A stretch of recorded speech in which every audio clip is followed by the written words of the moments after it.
Sahabat Risalah Kehidupan, semoga sahabat selalu dalam lindungan Allah dan segala hajat yang dilangitkan secepatnya terkabul. Langit dan bumi menjadi saksi bisu akan sebuah kisah penciptaan yang agung, manusia pertama yang mulia yang diciptakan dengan kasih dan kebijaksanaan Allah Subhanahu wa Ta'ala. Manusia pertama yang diciptakan oleh Allah dengan tangannya sendiri untuk mengemban amanah sebagai nabi pertama yang dipilih Allah guna menyampaikan tauhid sekaligus menjadi pemimpin pertama di muka bumi. Allah memberitahukan keinginannya untuk menciptakan Adam dan keturunannya yang saling menggantikan peran satu sama lain. Dalam surat Al-Baqarah ayat 30, Allah berfirman, "Ingatlah ketika Tuhanmu berfirman kepada para malaikat, sesungguhnya aku hendak menjadikan seorang khalifah di muka bumi." Mereka berkata, "Mengapa engkau hendak menjadikan khalifah di bumi itu orang yang akan membuat kerusakan padanya dan menumpahkan darah? Padahal kami senantiasa bertasbih dengan memuji engkau dan mensucikan engkau." Tuhan berfirman, "Sesungguhnya aku mengetahui apa yang tidak kamu ketahui." Para malaikat bertanya untuk mencari tahu dan mengungkap hikmah di balik penciptaan Adam dan keturunannya, bukan untuk membantah, menghina, atau mendengki terhadap keturunan Adam seperti yang dipahami oleh sebagian mufasir. Mereka berkata, "Apakah engkau hendak menjadikan orang yang merusak dan menumpahkan darah di sana?" Sebelum saya melanjutkan, mohon tonton video ini sampai selesai agar tidak ada kesalahpahaman dalam memahami isi cerita. Jangan lupa subscribe, like, dan berikan komentar positif agar kisah ini semakin naik dan tersebar. Sahabat Risalah Kehidupan, kerusakan dan pertumpahan darah sudah pernah terjadi sebelum Adam diciptakan. Hal itu dilakukan oleh para jin dan hen, sekelompok jin. Jin sudah ada 2000 tahun sebelum Adam diciptakan. Mereka saling menumpahkan darah hingga akhirnya Allah mengirim pasukan malaikat untuk menghalau mereka ke semenanjung-semenanjung lautan. Menurut pendapat lain, para malaikat mengatakan hal tersebut karena mereka tahu bahwa makhluk yang diciptakan dari unsur bumi biasanya berwatak seperti itu.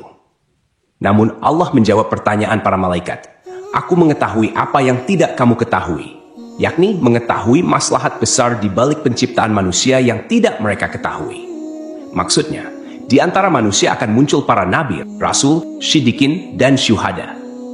Allah menjelaskan sisi kemuliaan Adam terkait ilmu yang melebihi malaikat. Dan dia ajarkan kepada Adam nama-nama benda semuanya.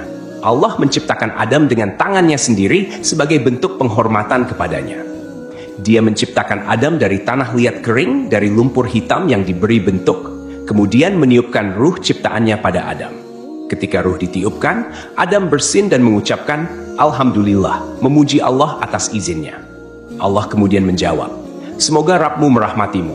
Hampirilah segolongan malaikat yang sedang duduk, lalu ucapkan salam kepada mereka." Adam kemudian mengucapkan, "Assalamualaikum." Para malaikat menjawab, "Waalaikumsalam warahmatullah." Setelah itu, Adam kembali menghadap Rabbnya. Allah berfirman, "Itulah ucapan salammu dan ucapan salam antara kamu dan mereka."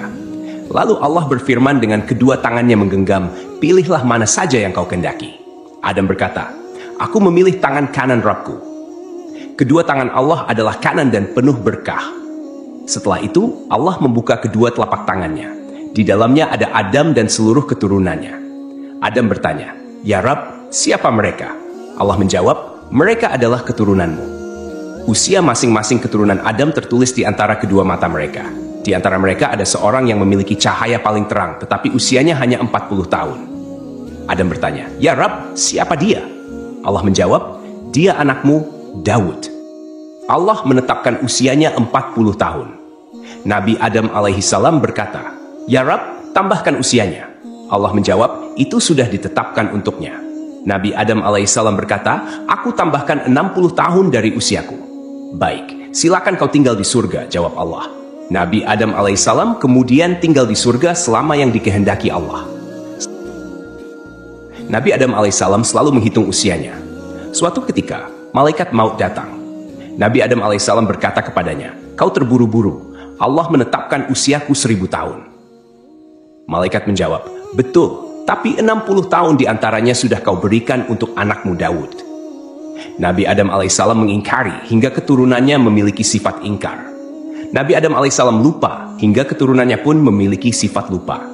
Sejak saat itu diperintahkan untuk membuat catatan dan menghadirkan sejumlah saksi. Nabi Adam alaihissalam diciptakan dari tanah yang diambil dari berbagai hamparan bumi.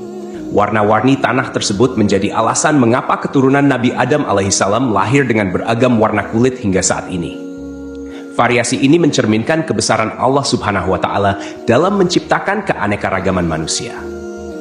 Tinggi Nabi Adam alaihissalam 60 hasta atau sekitar 27,43 meter yang sering dibulatkan menjadi 30 meter dengan lebar 7 hasta. Hal ini sejalan dengan penelitian yang dimuat dalam jurnal Hamadaha Yisrael Beanglit Velvret yang menyatakan tinggi rata-rata manusia zaman dahulu 90 kaki atau sekitar 27,43 meter. Namun, ukuran tubuh manusia terus mengalami penyusutan secara bertahap hingga saat ini.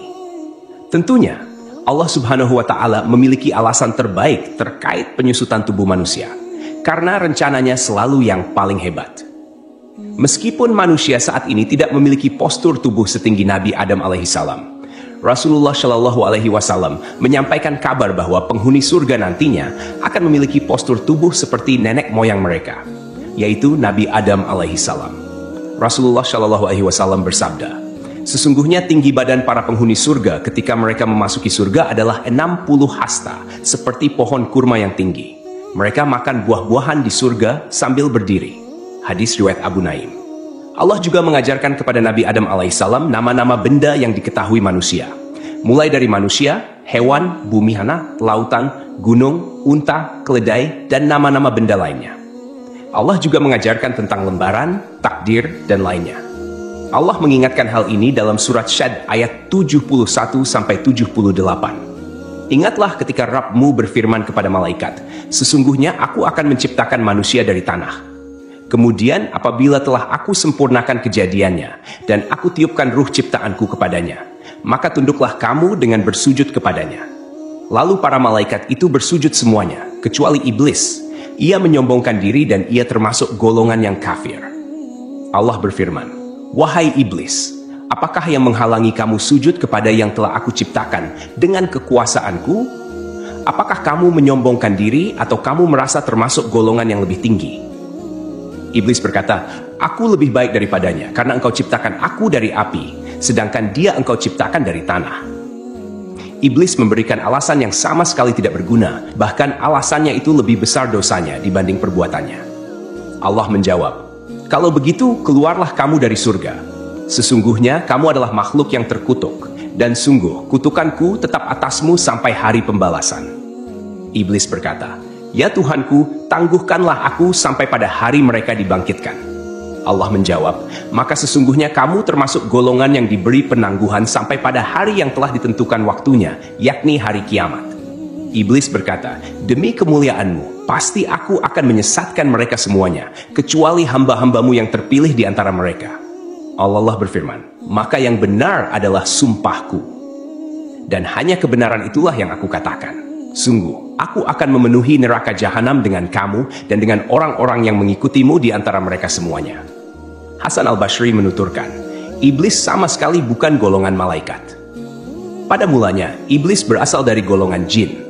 Namun ketika mereka berbuat onar di bumi, Allah Subhanahu wa Ta'ala mengutus sepasukan malaikat untuk membunuh dan mengusir mereka ke semenanjung-semenanjung lautan. Iblis termasuk di antara jin yang ditawan, kemudian dibawa naik ke langit dan singgah di sana. Saat para malaikat diperintahkan untuk bersujud, iblis enggan menuruti perintah itu. Ibnu Mas'ud menyatakan, iblis pada mulanya adalah pemimpin para malaikat di langit paling bawah. Ibnu Abbas menambahkan, namanya Azazil. Riwayat lain menyebutkan, namanya Harits. Ada juga yang menyatakan bahwa iblis berasal dari salah satu golongan malaikat bernama jin, yang bertugas menjaga surga. Ia termasuk yang paling mulia, paling banyak ilmu dan ibadah di antara mereka, serta memiliki 4 sayap. Namun, kemudian Allah Subhanahu wa Ta'ala mengubah wujudnya menjadi setan yang terkutuk. Iblis turun dan keluar meninggalkan kedudukan mulia yang ia raih karena ibadahnya, bahkan menyamai tingkatan para malaikat dalam ketaatan dan ibadah. Semua kemuliaan itu tercabut dan lenyap karena kesombongan, kedengkian, dan penolakannya terhadap perintah Rabb. Akhirnya, ia diturunkan ke bumi dalam keadaan hina dan terusir. Iblis dikeluarkan dari surga, sedang Adam alaihi salam ditempatkan di surga. Adam berjalan di sana seorang diri tanpa seorang istri untuk mendampinginya agar merasa senang. Adam lalu terlelap sesaat, dan ketika bangun, ia mendapati seorang wanita duduk di dekat kepalanya.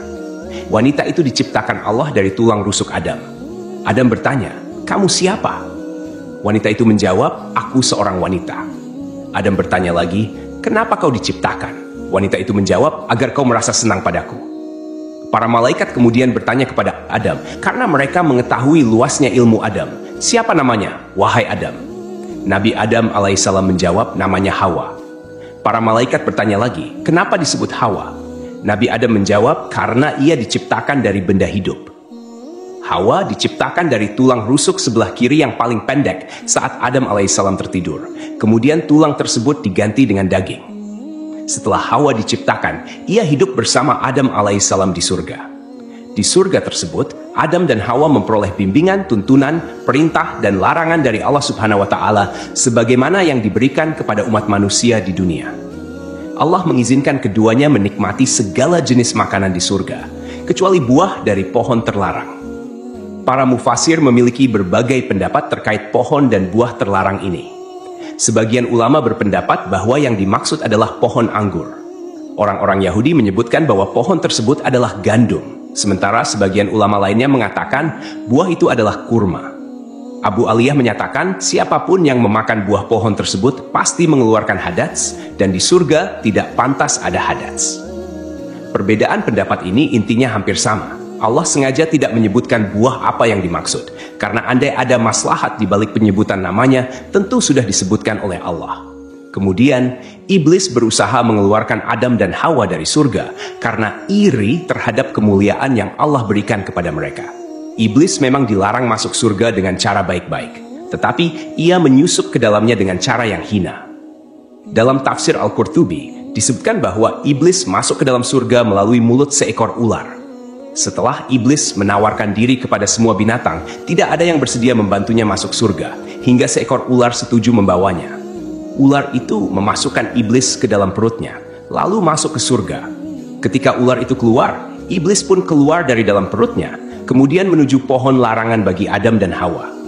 Dengan tipu daya, bujuk rayu, dan bisikan jahat, iblis berkata kepada Adam, "Wahai Adam, maukah aku tunjukkan kepadamu sebuah pohon yang jika kau makan buahnya, kau akan kekal dalam kenikmatan yang kau rasakan, dan kau akan tetap berada dalam kerajaan yang tiada akan pernah lenyap?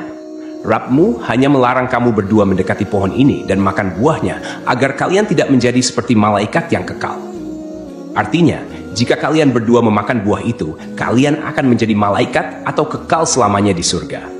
Setan bersumpah kepada keduanya, "Sesungguhnya aku ini benar-benar termasuk para penasihatmu." Setan membujuk mereka dengan tipu daya. Ia pertama kali mempengaruhi Hawa. Ia membawa pohon itu ke hadapan Hawa seraya berkata, "Lihatlah pohon ini, baunya harum, rasanya lezat, dan warnanya indah." Setan terus mempengaruhi Hawa, hingga Hawa akhirnya mengambil buah pohon itu dan memakannya. Hawa lebih dahulu memakan buah pohon tersebut, dan dialah yang menyebabkan Adam alaihissalam memakannya. Kata Hawa kepada Adam, "Makanlah, aku sudah makan." Maka Adam pun makan dari pohon itu. Ketika mereka mencicipi buah pohon tersebut, tampaklah aurat mereka. Saat itu kedua mata Adam dan Hawa terbuka, dan mereka menyadari bahwa mereka telanjang. Mereka pun segera mencari dedaunan pohon tin untuk menutupi aurat mereka. Melihat auratnya, Adam berlari di surga, hingga sebuah pohon mengait rambutnya. Adam mencabut rambutnya, lalu Allah Ar-Rahman memanggilnya, "Hai Adam, apa kau melarikan diri dariku?" Adam menjawab, "Ya Rabb, aku tidak melarikan diri darimu, tetapi aku malu." Jibril kemudian melepas tiara dari kepala Adam, dan Mikail melepas mahkota dari keningnya. Allah berfirman, "Bukankah aku telah melarang kamu dari pohon itu, dan aku telah mengatakan bahwa sesungguhnya setan adalah musuh yang nyata bagi kamu berdua?" Adam dan Hawa berkata, "Ya Rabb kami telah menzalimi diri kami sendiri." Setelah menyadari kesalahan mereka, Adam dan Hawa memohon pertaubatan kepada Allah. Allah menerima taubat mereka, namun tetap memberikan hukuman atas pelanggaran yang telah dilakukan. Keduanya dikeluarkan dari surga dan diturunkan ke bumi. Allah berfirman, "Turunlah kalian dari surga menuju bumi, dan kalian akan menjadi musuh satu sama lain. kalian akan memiliki tempat tinggal di bumi sampai batas waktu tertentu. Al-A'raf. Ular yang membawa iblis ke dalam surga juga dilaknat. Kakinya dilenyapkan, sehingga menjadi bagian dari perutnya, dan dijadikan permusuhan antara ular dengan manusia. Karena itulah kita diperintahkan untuk membunuh ular. Rasulullah Shallallahu Alaihi Wasallam bersabda, hari terbaik yang matahari terbit pada hari itu adalah hari Jumat. Pada hari itu Adam diciptakan. Pada hari itu ia dimasukkan ke surga, dan pada hari itu ia dikeluarkan darinya. Para ulama memiliki pendapat berbeda mengenai lokasi diturunkannya Adam dan Hawa di bumi. Pendapat mayoritas menerima bahwa Adam dan Hawa diturunkan di dua tempat yang berbeda, lalu kemudian bertemu di Arafah. At-Tabari, At-Tabrani, Abu Nuaim, dan Ibnu Asakir meriwayatkan bahwa Adam alaihissalam diturunkan ke bumi di India. Pendapat ini berdasarkan hadis dari Abdullah bin Umar dan Abdullah bin Abbas. Sementara itu, menurut pendapat ini, Hawa diturunkan di Jeddah. Riwayat lain menyebutkan bahwa Adam dan Hawa diturunkan di Syafa dan Marwah. Adam di Syafa, sedangkan Hawa di Marwah. Al-Auza'i meriwayatkan bahwa Adam tinggal di surga selama 100 tahun. Riwayat lain menyebutkan bahwa ia tinggal selama 60 tahun, menangisi surga selama 70 tahun, menangisi kesalahannya selama 70 tahun, dan menangisi anaknya yang terbunuh selama 40 tahun. Hadis riwayat Ibnu Asakir menyebutkan bahwa hari penciptaan Adam dan hari ia dikeluarkan dari surga sama-sama terjadi pada hari Jumat. Jika hari itu dihitung dengan ukuran hari dunia, maka pendapat ini masih memerlukan kajian lebih lanjut. Sebagian ulama mengatakan bahwa jika Adam dikeluarkan dari surga pada hari yang berbeda dengan hari ia diciptakan, atau jika ukuran hari di surga setara dengan 6.000 tahun hari dunia, sebagaimana yang diriwayatkan dari Ibnu Abbas, Mujahid, dan Dahak, serta dipilih oleh Ibnu Jarir, maka Adam tinggal di surga dalam jangka waktu yang sangat lama. Ibnu Jarir menjelaskan bahwa Adam diciptakan pada saat-saat terakhir hari Jumat, yang lamanya setara dengan 83 tahun 4 bulan dalam hitungan waktu dunia. Karena pada saat Adam masih berbentuk tanah yang berwujud dan ruh belum ditiupkan, ia bertahan selama 40 tahun dalam kondisi seperti itu. Selanjutnya, Adam berada di surga sebelum diturunkan dari sana selama 43 tahun. Wallahu alam. Allah menurunkan Adam dari surga ke bumi dan mengajarkan segala kerajinan padanya. Allah membekali Adam dengan buah surga, hanya saja buah-buahan dunia berubah, sementara buah-buahan surga tidak berubah. Allah berfirman, "Wahai Adam, sungguh aku memiliki tanah haram tepat sejajar dengan arsiku, maka pergilah lalu bangunkan sebuah rumah untukku di sana, lalu kelilingilah rumah itu seperti para malaikat mengelilingi arsiku." Allah kemudian mengutus seorang malaikat kepada Adam, memberitahukan tempatnya, mengajarkan manasik-manasiknya padanya, dan menyampaikan padanya bahwa setiap ayunan langkah kaki Adam menjadi ibadah yang mendekatkan diri padanya setelah itu. Diriwayatkan pula dari Ibnu Abbas, makanan pertama yang dimakan Adam di bumi berawal dari Jibril. Jibril datang dengan membawa 7 biji gandum. Adam bertanya, "Apa ini?" Jibril menjawab, "Ini adalah pohon yang dilarang untuk kau makan, lalu kau makan." "Apa yang harus aku lakukan dengan biji-bijian itu?" tanya Adam. "Tanamlah di bumi," jawab Jibril. Adam kemudian menanam biji-bijian gandum tersebut. Berat setiap bijinya lebih dari berat 100.000 biji gandum dunia. Gandum kemudian tumbuh. Adam lalu memanennya. Setelah itu Adam memisahkan kulit dan isi biji-biji gandum, kemudian menampi. Setelah itu ia tumbuk, membuat adonan, dan ia jadikan roti. Setelah melalui jerih payah yang cukup melelahkan, Adam memakannya. Pakaian pertama Adam dan Hawa berasal dari bulu domba. Adam menggerus bulu-bulu domba, lalu ia tenun dan dibuat jubah untuk ia kenakan, serta baju panjang dan kerudung untuk Hawa. Setelah bertemu dan kembali menjalani kehidupan berdua sebagai pasangan suami istri, mereka dikaruniai keturunan. Saat itu, setiap Hawa akan melahirkan, akan selalu lahir anak kembar laki-laki dan perempuan. Kelahiran anak kembar pertama diberi nama Kabil dan Iklima. Kemudian kelahiran anak kembar kedua diberi nama Habil dan Labuda. Ketika anak-anak Nabi Adam dan Hawa tumbuh dewasa, mereka pun memiliki karakter dan sifat yang berbeda. Kabil mempunyai sifat yang keras, sedangkan Habil mempunyai sifat yang lebih lemah lembut dan sabar. Kemudian, anak perempuan Iklima menjadi remaja yang memiliki paras yang cantik, sementara Labuda biasa-biasa saja. Seiring bertambahnya usia, mereka mulai tertarik pada lawan jenis. Hingga Allah menurunkan kepada Nabi Adam dan Hawa bahwa keempat anaknya harus dinikahkan sesuai aturan yang tidak memperbolehkan pernikahan dengan anak kembar. Dengan kata lain, Qabil tidak bisa menikah dengan Iklimah. Begitupun Habil yang tidak bisa menikahi Labuda. Setelah Nabi Adam menyampaikan aturan pernikahan kepada saudara kembarnya, ternyata Qabil menolak dan ingin menikahi Iklimah. Qabil tak segan melontarkan kata-kata yang kurang pantas kepada ayahnya dan mengatakan, "Saya lebih berhak untuk Iklimah dan Habil pun lebih berhak dengan saudari perempuan sekandungnya." Ketentuan ini bukan dari Allah, tapi hanya akal-akalanmu saja. Demikianlah Qabil berteriak dengan marah. Untuk menyelesaikan perselisihan antara anak laki-lakinya sendiri, Nabi Adam mengajukan solusi, yaitu Qabil dan Habil harus berkurban. Kurban yang diterima di sisi Allah akan menentukan siapa yang berhak menikahi Iklimah. Setelah itu, Adam pergi untuk menunaikan ibadah haji ke Mekkah dan menitipkan anak-anaknya kepada langit. Kemudian Adam berkata kepada langit, "Jagalah anak-anakku sebagai amanat." Namun, langit enggan menerima permintaannya itu. Adam kemudian menitipkan anak-anaknya kepada bumi dan gunung, tetapi mereka semua menolak. Qabil justru menerima permintaan ayahnya untuk menjaga saudara-saudaranya. Maka Adam berkata kepada Qabil, "Ya, pergilah engkau. Kelak bila engkau kembali, engkau akan menjumpai keluargamu seperti yang engkau sukai." Setelah Adam berangkat, mereka berdua melakukan kurban. Qabil, seorang petani sombong, menyiapkan seikat gandum dengan kualitas yang jelek. Sedangkan Habil, seorang peternak, menyiapkan seekor kambing gemuk untuk dikorbankan. Kurban keduanya disimpan di tengah lapangan. Dan tak lama kemudian, Allah menurunkan api yang memakan kurban Habil, sementara kurban milik Qabil dibiarkan. Artinya, Allah menerima kurban Habil dan Habil diperbolehkan menikah dengan Iklimah. Suatu malam, Habil tidak kunjung pulang mengembala kambing. Adam kemudian mengutus Qabil untuk melihat apa yang membuatnya terlambat pulang.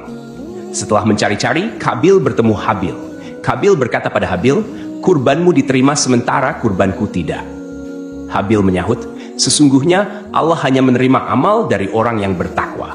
Sungguh, jika engkau, Qabil, menggerakkan tanganmu kepadaku untuk membunuhku, aku tidak akan menggerakkan tanganku kepadamu untuk membunuhmu. Aku takut kepada Allah, Rabb seluruh alam." Habil sebenarnya lebih kuat dari Qabil.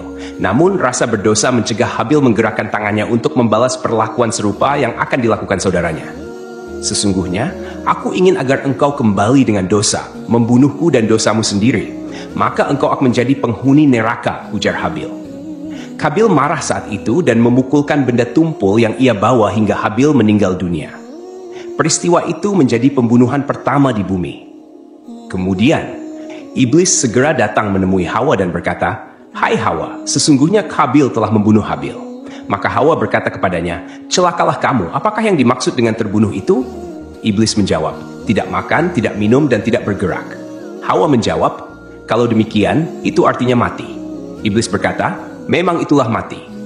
Maka Hawa menjerit hingga Adam masuk menemuinya, dan ia masih dalam keadaan menangis dan menjerit. Lalu Adam mengulangi lagi pertanyaannya, dan Hawa masih tidak menjawab. Maka Adam berkata, "Mulai sekarang kamu dan semua anak perempuanmu menjerit, dan aku serta semua anak lelakiku berlepas diri dari perbuatan itu." Karena ketakutan dan bingung, Qabil tidak tahu bagaimana cara menyembunyikan Habil yang sudah mati dan tidak hidup lagi. Qabil berusaha membuang ke laut, tetapi ombak mendorong tubuh Habil hingga ke tepian. Akhirnya, Qabil memohon ampun kepada Allah dan bertaubat atas segala perbuatannya. Sampai akhirnya, Qabil melihat seekor burung gagak di atas pohon dan seekor burung gagak mati. Burung gagak yang masih hidup membawa burung gagak yang mati itu ke tanah. Burung gagak itu kemudian membuat lubang di tanah dan mendorong gagak yang mati itu ke dalam tanah. Qabil akhirnya paham dan meniru cara burung gagak itu. Mengenai lokasi terbunuhnya Habil, menurut keterangan beberapa ulama, tempat tersebut berada di kawasan pegunungan Kasiyun. Sebelah utara Damaskus terdapat sebuah gua bernama Gua Dam. Gua ini dikenal sebagai tempat Qabil membunuh saudaranya, Habil. Mendengar kabar bahwa salah satu putranya telah meninggal, Nabi Adam pun dirundung kesedihan yang amat dalam. Selama setahun, dia tidak tertawa dan tidak bergaul dengan Hawa. Maka Allah berkata kepadanya, "Hai Adam, sampai kapan tangisan dan kesedihan ini? Sesungguhnya aku akan memberikan pengganti dari anak itu untukmu dengan anak terpercaya dan akan menjadi nabi." Allah menghapus laranya dengan menganugerahkan Nabi Adam dan Hawa seorang putra yang lahir tanpa saudara kembar bernama Seeds, artinya karunia dari Allah. Kelak, Allah mengutusnya menjadi nabi kedua setelah kematian Nabi Adam. Dikisahkan, sebelum akhir hayatnya, Nabi Adam meminta putranya untuk membawakan buah dari surga. Adam menginginkan setandan buah anggur surga. Anak-anakannya kemudian mencarikan buah anggur untuknya, dan mereka berpapasan dengan para malaikat. Para malaikat bertanya, "Kalian hendak kemana, anak-anak Adam?" Mereka menjawab, "Ayah kami menginginkan setandan buah anggur surga." Malaikat berkata kepada mereka, "Kembalilah kalian, karena ayah kalian tidak lama lagi akan meninggal dunia. Kalian sudah tidak perlu lagi mencari buah itu." Lalu para malaikat mencabut nyawa Adam, memandikan, memberi kamper, dan mengafani jenazahnya. Jibril menyalatkan jenazahnya, dan para malaikat salat di belakangnya. Setelah itu, mereka mengubur jenazah Adam. Para malaikat selanjutnya berkata, "Inilah syariat kalian dalam mengurus jenazah." Kemudian sebelum pergi, dia berpesan agar kematian Adam menjadi pelajaran bagi umat.